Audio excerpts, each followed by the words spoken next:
Salam sejahtera saudara sekalian, jumpa lagi dalam acara kita Kopastif Kongko Pastoral Inspiratif. Tema kita kali ini adalah penguasaan diri. Kita akan bahas bagaimana sebagai orang beriman kita bisa menguasai diri dalam hal ambisi kehidupan kita. Saudara sekalian, narasumber kita hari ini adalah Pak Iwan Cahyadi ya. Nah, beliau adalah seorang praktisi di bidang konseling dan psikologi. Mungkin beliau nanti akan memperkenalkan diri lebih lanjut. Nah, silakan Pak Iwan perkenalkan diri sedikit sebelum kita lebih lanjut. Ya, shalom semuanya. Ya, nama saya Iwan Cahyadi. Ya, saya sudah menikah dengan Lia, punya 2 orang anak, Michelle dan Raymond, dan 1 mantu Evan Smith. Status saya sekarang adalah sebagai seorang dosen, juga konselor keluarga dan karir, dan juga kadang-kadang ya sebagai pembicara untuk seminar-seminar. Kira-kira itulah singkatnya. Oke Pak Iwan ya, kita mulai saja langsung ya obrolan kita. Jadi mungkin Bapak bisa ceritakan sharing sedikit ya tentang pengalaman Bapak berkaitan dengan ambisi kehidupan. Karena mungkin Bapak bisa ceritakan dulunya Bapak sebenarnya bukan di bidang konseling ya, tapi kemudian beralih di usia yang sebenarnya tidak muda. Mungkin Betul. Itu bisa sedikit cerita latar belakang, karena itu menarik sekali. Ya, terima kasih. Ya, mungkin pertama-tama saya perlu jelaskan dulu ya tentang definisi ambisi itu apa ya. Karena orang juga masih banyak belum terlalu jelas tentang pengertian ambisi ini. Jadi intinya ambisi itu adalah satu dorongan, keinginan, semangat ya untuk bisa mencapai satu tujuan. Nah, jadi kalau bisa dikatakan sebenarnya itu bukanlah sesuatu yang selalu negatif ya. Nah, bisa juga negatif, bisa juga positif, itu sesuatu yang netral. Nah, dalam kehidupan saya boleh dikatakan saya orang yang sangat berambisi ya dalam hidup ini. Nah, ini menarik ya, mungkin saya ceritakan. Orang yang berambisi itu artinya orang yang selalu punya keinginan, punya satu semangat untuk mencapai satu tujuan. Nah, biasanya orang-orang yang penuh dengan ambisi ini adalah orang yang latar belakangnya itu adalah latar belakang yang boleh dikatakan kurang baik, kurang beruntung atau kosong ya. Ya, saya mungkin dilahirkan di keluarga yang juga sederhana ya, tidak terlalu kaya gimana. Juga mungkin juga lingkungan keluarga juga yang ya boleh dikatakan kurang terlalu banyak memberikan penghargaan dan sebagainya. Nah, dari kondisi itu kadang-kadang saya mau strive untuk bisa punya ambisi. Misalnya waktu SD ambisi selalu harus jadi juara. Ya. Kemudian setelah kerja ambisi harus jadi nomor 1 ya. Nah, sepintas ambisi ini memang ada sesuatu yang baik ya, karena kita bisa mencapai satu tujuan yang diinginkan. Tetapi pada satu titik tertentu kadang-kadang ambisi itu sendiri bisa jadi berbahaya ya. Kenapa? Karena tujuan yang tidak jelas, tujuan yang terlalu mungkin melebihi daripada realitas yang akhirnya menimbulkan frustasi dan sebagainya. Sehingga saya sendiri ya, saya sempat mencapai waktu itu punya suatu ambisinya yang waktu dulu ya, pengen kaya, posisi tinggi, terkenal dan sebagainya. Dan dalam perjalanan karir saya sudah capai itu. Saya menjadi seorang direktur, gaji besar, posisi tinggi ya, dan menjadi terkenal. Tapi yang menarik pada saat itulah saya mengalami satu kondisi depresi, Pak Sanggun. Jadi di puncak kesuksesan justru depresi. Itulah yang menarik, kesuksesan itu sendiri itu relatif ternyata. Dan saya pikir dulu kesuksesan itu puncak, tapi ternyata itulah yang merupakan titik terendah dalam hidup saya, itu saya mengalami depresi. Depresinya kenapa itu, Pak? Depresinya karena merasa bahwa apa yang saya lakukan itu baik, menarik, tapi saya tidak menikmatinya. Dan saya stres, saya tertekan, ya, sehingga akhirnya itu yang membuat akhirnya merasa hidup itu menjadi kosong. Itulah yang menyebabkan akhirnya saya kenapa keluar dan masuk kembali kuliah lagi untuk mendalami bidang konseling. Ya, jadi sebenarnya yang di awal itu ambisi bukan sebenarnya? Nah, yang ambisi tapi ambisi untuk satu tujuan yang sebenarnya kurang tepat ya, apa kurang sesuai dengan kehendak Tuhan lah ya. Artinya saya hanya memikirkan secara duniawi begitu saja. Nah, kemudian beralih ke dunia konseling itu sesuatu bisa dikatakan panggilan sebenarnya. Ya, dan ambisi juga. Nah, Tapi ambisi ini adalah untuk sesuatu tujuan yang memang Tuhan sediakan buat saya dan saya menikmatinya. Jadi sekarang pun saya masih punya ambisi ya untuk mencapai sesuatu ya di bidang yang saya nikmatin, yang saya sukai dan jadi berkat buat banyak orang. Iya, jadi sama-sama ambisi, tapi yang satu itu bisa dikatakan bukan panggilan sebenarnya, Ya, tapi itu betul. ambisi diri sendiri. Betul sekali. Nah, kemudian beralih kepada satu ambisi yang baru yang itu merupakan panggilan Tuhan bagi hidup Pak Iwan. Ya. Nah, itu dijalani waktu itu umur berapa ya? Sudah nggak muda? Waduh, ini bukan contoh yang baik Pak Sanbun. Ya, umur 44 saya baru mengetahui bahwa saya kayaknya berada di jalur yang kurang tepat gitu. Dan baru starting over ya. Ya. Memulai sesuatu yang baru. Jadi umur 44 saya kembali lagi kuliah konseling. Nah, itu tidak mudah ya. Iya. Iya, oke. Jadi, nah, saya lanjutkan Pak. Tadi Bapak udah nyinggung soal ambisi, ini bukan sesuatu yang negatif. Apa itu definisi ambisi? Nah, sekarang saya mau tanya, mengapa ambisi itu penting dalam kehidupan kita? Ya, ambisi itu sangat penting ya, bukan penting lagi. Kenapa? Karena ambisi itu merupakan satu dorongan, satu semangat untuk mencapai satu tujuan. Nah, kalau orang nggak punya ambisi, ya berarti dia tidak akan memiliki satu semangat untuk bisa mencapai tujuannya. Atau bahkan mungkin dia tidak punya tujuan, ya, jadi tidak punya ambisi. Dan ambisi ini juga dibutuhkan karena untuk bisa mengubah kehidupan. Ya, dan ini menarik sekali Pak Sanbun, ya, banyak orang yang ya khususnya maaf ya dalam lingkungan Kristen, udah pokoknya berserah aja, berdoa aja. Ya, tidak ada keinginan untuk mengubah kehidupan, tidak ada keinginan untuk memiliki semangat melakukan sesuatu yang lebih baik. Nah, itulah jadi fungsinya ambisi itu kayak kalau mobil itu tuh bahan bakarnya ya, supaya bisa ada semangat untuk bisa mencapai tujuan itu. Jadi kalau orang itu pasrah aja, terima nasib, itu sebenarnya nggak benar, nggak alkitabiah. Iya betul. Jadi istilahnya seolah-olah tanggung jawabnya tuh diserahkan ke Tuhan ya. Dia sih hanya diam saja. Tapi orang tuh harus punya ambisi, harus punya semangat ya, dengan mencapai satu tujuan yang lebih baik. Bedanya apa Pak dengan cita-cita? Oke, menarik. Kalau cita-cita ya ini mirip ya, serupa ya. Tapi mungkin tak sama persis ya. Ya kalau cita-cita itu juga sama ya, tapi cita-cita lebih ke arah kepada satu tujuan akhir. Ya, kalau saya boleh katakan istilah di buku saya itu destiny of life ya. Itulah cita-cita saya. Nah, bagaimana saya mencapai cita-cita itulah dibutuhkan satu desire, satu passion, satu ambisi untuk mencapai cita-cita itu. Jadi ini sangat berkaitan sekali antara cita-cita dan ambisi. Jadi di buku Bapak itu disinggung soal destiny dan desire. Dan kemudian satu lagi apa? Satu lagi desain. Jadi yang pertama kali kita harus tahu desain kita tuh apa. Dari desain ini kita tahu fungsi kita mau kemana, tujuan kita mau apa. Dari tujuan ini kita punya satu passion untuk melakukannya. Nah, kembali ke ambisi ini Pak ya. Nah, orang kan sering menganggap ya bahwa yang punya ambisi itu orang yang masih muda ya. Cita-cita juga begitu kan? Iya. Nah, sebenarnya Bapak pandangan seperti ini benar atau salah? Ya, balik lagi karena kita perlu kembali kepada definisi.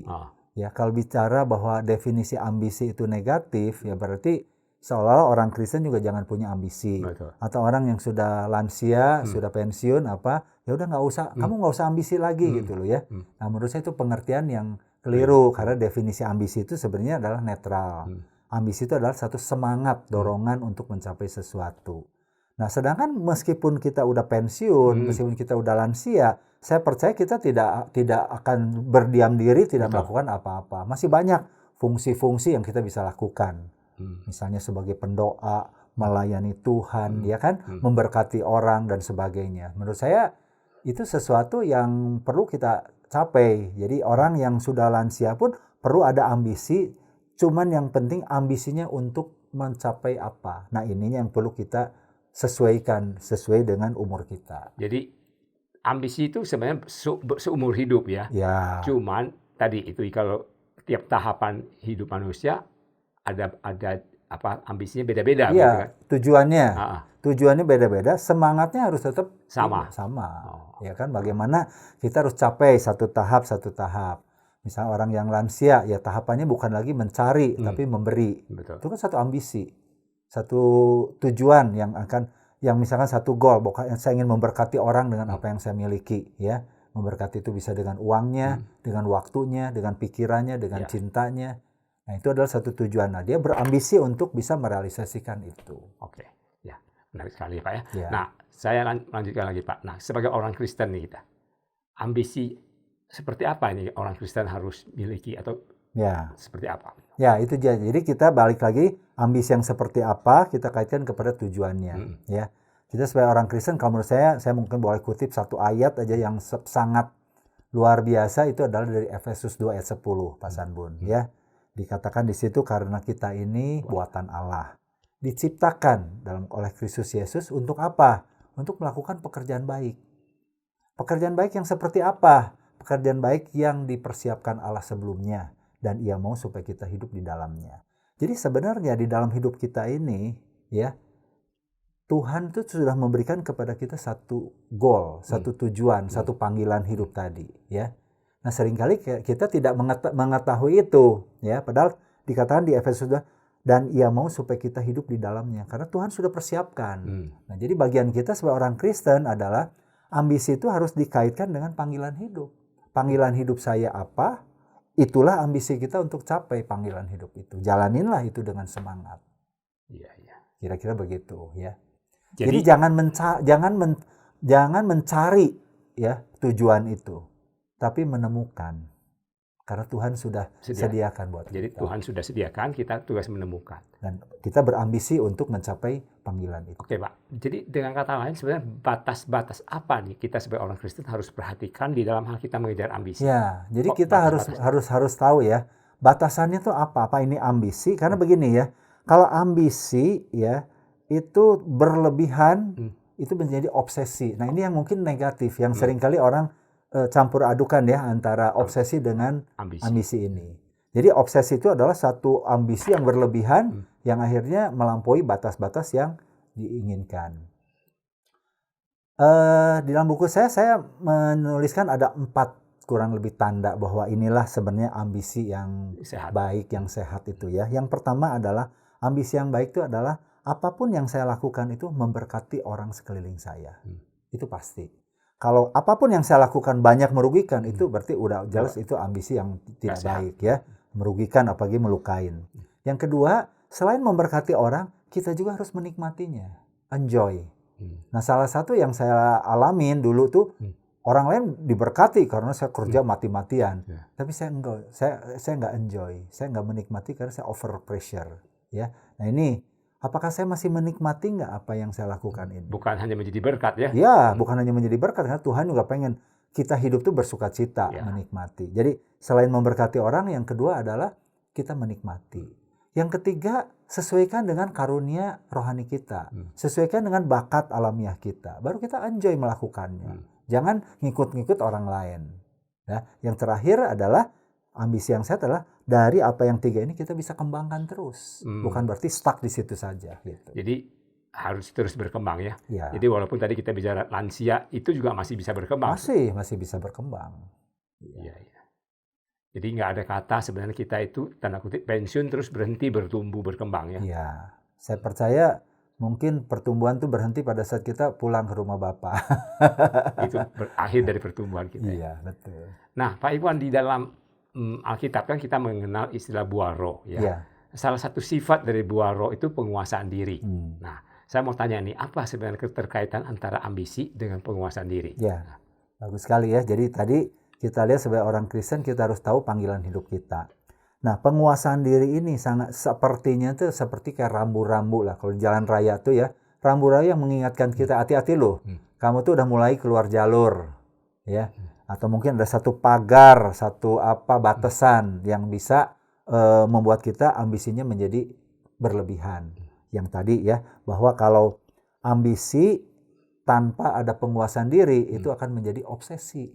Nah, obsesi itulah yang sebenarnya satu konotasi yang negatif. Karena obsesi itu namanya juga over ya, over daripada ambisi. Jadi kalau kita berambisi gimana, pasti ya seperti yang saya alami, saya pikir saya juga obsesi. Kerja, mencapai sesuatu, Sehingga satu saat akhirnya kita jadi burn out. Dan saya pikir di dalam pelayanan juga mungkin sama ya Pak Sanbun ya. Tuhan memanggil kita sesuatu sepertinya baik, tapi kalau kita tidak ada penguasaan diri, akhirnya ambisi yang Tuhan inginkan menjadi ambisi pribadi kita yang akhirnya menjadi obsesi. Dan akhirnya menimbulkan depresi ya. Menimbulkan depresi, betul sekali ya. Iya, Gitu. Oke. Mungkin ini pertanyaan terakhir Pak. Iya. Langkah-langkah atau saran-saran praktis apa yang Bapak berikan supaya kita hidup ini punya ambisi dan punya ambisi yang sehat? Ini mungkin untuk semua orang begitu ya, bukan hanya untuk yang muda gitu ya. Betul. Jadi memang kita hidupnya di dunia kan bukan dunia yang sangat ideal dan tanpa godaan ya. Jadi pasti langkah praktis yang pertama sih hubungan pribadi yang intim dengan Tuhan. Bukan aktivitas rohani tapi spiritualitas. Bagaimana setiap hari ya, setiap saat kita ini bisa benar-benar punya relasi yang baik dengan Tuhan. Untuk apa? Untuk kita benar-benar tahu panggilan saya itu apa. Ya, untuk tahu bertanya kepada Tuhan tuh apa yang harus kita lakukan. Yang kedua adalah punya satu tujuan. Jadi dari hubungan pribadi dengan Tuhan ini kita tetapkan tujuan saya 1 tahun ini, 3 tahun ke depan, 5 tahun ke depan, atau jangka panjangnya apa. Jadi itu apa? Semacam rancangan hidup. Betul, gitu. Betul. Dari situ ya kita bisa benar-benar tahu istilahnya kalau bicara rel sih rel yang tepat buat kita apa. Lalu setelah itu mungkin perlu juga secara ininya yang langkah praktisnya gini. Seringkali dalam kehidupan saya Pak Sanbun ya, kita sebagai orang kadang-kadang kita adalah orang pinter, orang yang rasanya udah ngerti, udah sekolah, udah apa. Kita memutuskan sesuatu, baru kita bertanya sama Tuhan. Nah ini yang seringkali menjadi satu fatal ya. Ambisinya itu jadi obsesi tadi. Harusnya apapun ya kita bertanya, berdoakan dulu. Saya sendiri belajar sebagai orang yang ekstrovert dan ambisi tadi itu gak mudah. Kadang kita pengennya cepet tek begitu ya, tanpa bertanya sama Tuhan. Nanti kalau udah kita putuskan, ada masalah baru kita ngomong sama Tuhan. Jadi terbalik ya. Ya. Dan yang terakhir mungkin saya percaya di dalam dunia sekarang ini kita butuh sekali yang disebut dengan accountability partner. Ya, orang yang bisa benar-benar mengerti apa sih yang menjadi visi hidup saya, ambisi saya mau kemana, dan orang itu bisa cross check kalau saya udah salah atau berlebihan tadi. Accountability partner ini bisa pasangan hidup kita, suami atau istri atau anak kita atau mungkin sahabat-sahabat kita ya. Pembimbing rohani kita, pendeta kita, siapapun yang orang-orang dekat yang paling bisa mengingatkan kita kalau kita mulai melenceng. Saya pikir itu sesuatu yang mungkin very practical. Jadi hubungan pribadi dengan Tuhan, ya, menetapkan satu tujuan, selalu bertanya tentang segala sesuatu untuk big decision, dan yang terakhir adalah milikilah seorang sahabat accountability partner untuk bisa mengecek jalan hidup kita. Itu langkah-langkah praktisnya ya. Ya, kira-kira begitu. Di zaman seperti sekarang ini ya muda nggak muda ya, karena ya kita seringkali mungkin ada berbagai masalah, misalnya ada gengsi lah atau apalah untuk punya teman atau terbuka sama orang, itu betul. Salah satu hambatan juga. Ya, oke. Makasih Pak Iwan ya untuk sharingnya, luar biasa. Sama-sama. Terima kasih juga untuk kesempatan sharing ya kepada teman-teman semua. Ya, saudara sekalian, demikian obrolan kita hari ini tentang penguasaan diri. Ya, secara khusus kita sudah bahas tentang ambisi, dan kita melihat bahwa ambisi itu pada dasarnya bukan sesuatu yang negatif ya, tapi ambisi adalah sesuatu yang baik asal tentu ada batasan-batasan yang kita harus perhatikan. Kiranya kongko kita hari ini bisa menjadi berkat, memberi inspirasi pada saudara sekalian, dan kita akan berjumpa kembali dalam topik-topik lainnya. Saya, Bong Sanbun, mengucapkan terima kasih atas perhatian saudara sekalian.